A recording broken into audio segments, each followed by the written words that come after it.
Hey guys, welcome back to my channel. In today's video, we'll look at how we can connect to a Ubuntu Linux machine remotely using SSH keys. Now I'm going to be connecting to this Ubuntu Linux from this Debian machine. So you can use SSH keys from another Linux machine or even from a Windows PC. So I have a Windows 10 PC here. We'll see how we can create the keys on this device and also on this device. So let's go ahead and start.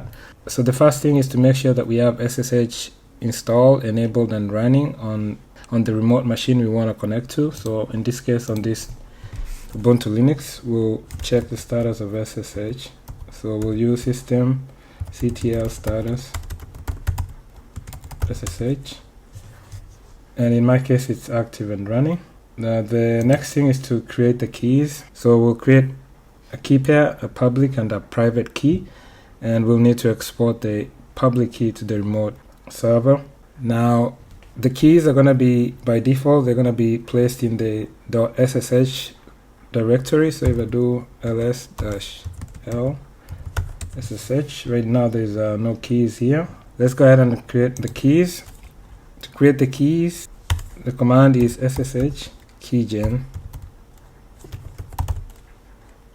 Now you can press enter and then it will create keys using the default algorithm, or you can specify what algorithm you want to use. So if I press enter, here you see it's going to generate a private and public RSA key pair. So by default it creates a RSA key and it's asking you to enter the file name. So you can go with the default, which is going to place the keys in the .ssh directory, or you can specify the directory if you want to. The default should be fine. So here I'm just going to press enter. So here it's asking us to create a passphrase for the key. If you press enter, it won't create one, but it's recommended to create a passphrase for your key. So I'm going to create one here and then I'm going to re-enter it. And now if I repeat the command I ran earlier, you see that I have a key pair here. This is the private key, this is the public key. So this is what we'll need to export to the remote, this Ubuntu server here. So let's go ahead and create another key. This time we'll specify the key type. So it's going to be the ECDSA key. So the command is going to be, so let me clear this. Now I'm going to run the same command, SSH keygen. This time I'm going to say type -t option ECDSA. Then the bit size is going to be 384. Same thing, is going to create a public and private key pair. Then it's going to ask you where you want to save the key. I'm going to go with the defaults. Again, I'm going to create a passphrase here.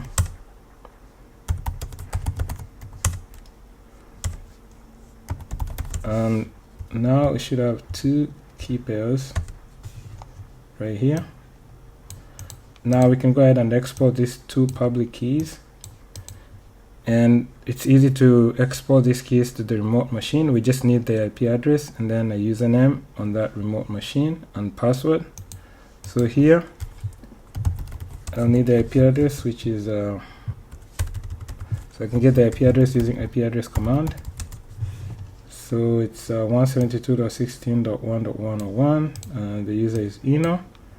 And we already verified that SSH is running, and this device should be reachable from that. So from here I can try and ping it, ping 172.16.1.101, and I can reach it. Now before I transfer the keys are going to be stored in a file called authorized keys. It's going to be placed by default in the .ssh directory. So if I do ls-s ssh, you see there is no file named authorized keys.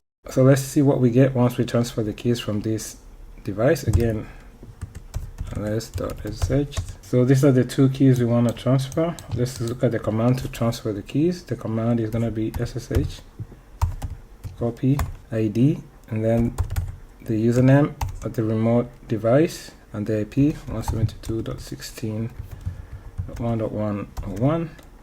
Press enter. and then you have to put the password for the user ino for the remote device. So the keys have been transferred. It's saying to check to make sure the keys have been added. I'll go to the Ubuntu Linux machine. So I'm on the Ubuntu Linux machine. I'm going to rerun the command I ran earlier. And now I have the file called authorized keys. I can check the contents of it. I can say cat SSH authorized keys. And I have the two keys. This is the RSA key and this is the ECDSA key. Now that I've confirmed that the public keys have been transferred, I can try and log in. It's saying to try logging into the machine with this command. So let's go ahead and try. We'll do SSH ino at 172.16.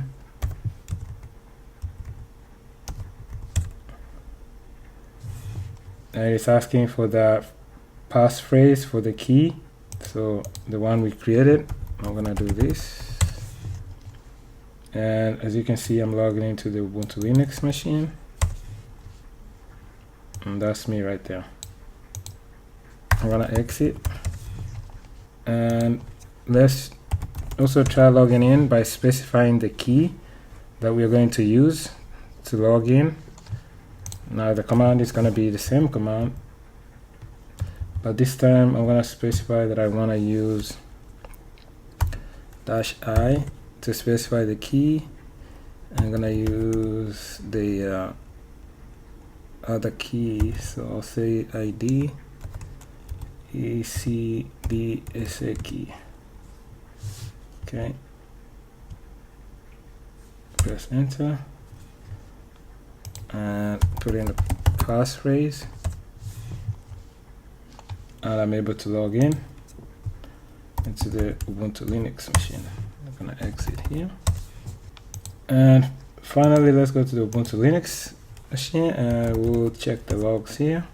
I will say there's different ways you can check the logs. You can use journal ctl -u and then service and then ssh.service.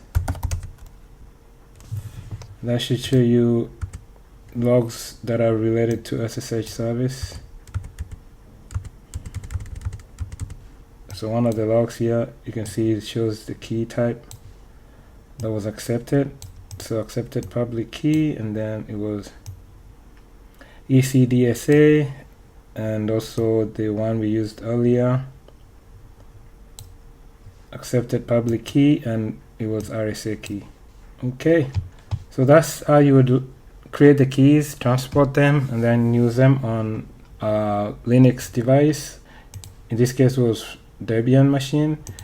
And if you wanted to do the connection from a Windows PC, it's the same thing. You can open the command prompt and generate your keys. The command is going to be the same, and you should place it in the same directory. Let's look here. So as you can see, there is this directory. If I do so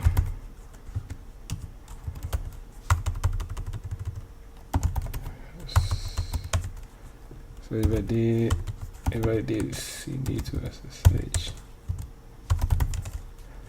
so right now there is no keys here.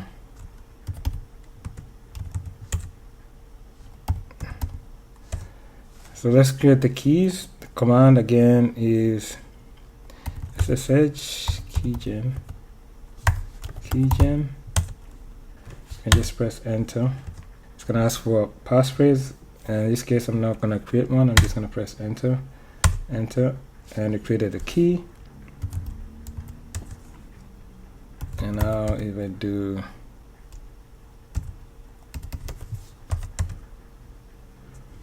so, as you can see, the key is showing here, and I can transfer this key, the public key, to the Ubuntu Linux machine. So let me X out of this. Let's quickly look at the file here.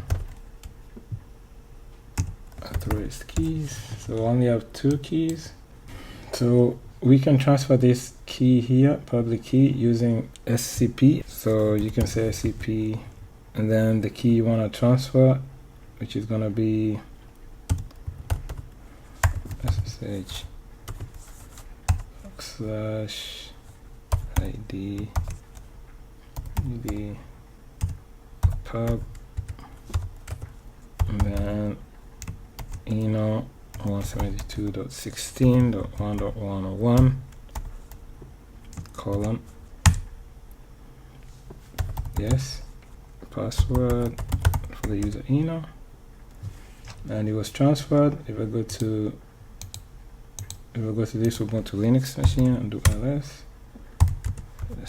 -l, there's the key,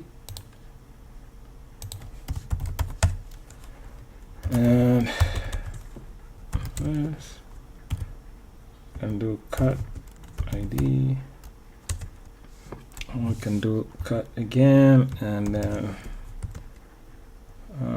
redirect to SSH authorized keys, and now I will do cut SSH authorized keys. There is the key. So that's how you'd add it. Now from this device,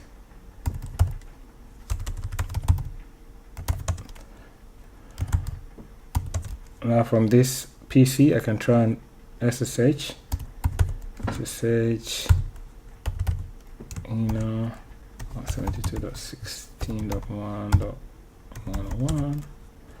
As you can see, I was able to SSH without having to put in a password, and because I don't have a passphrase for that key, I was able to log in without it asking me for a passphrase. So I can do W here, and that's me.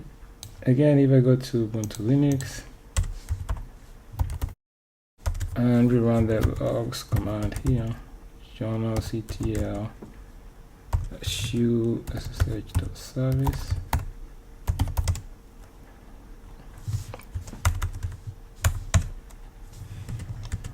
go to the end here,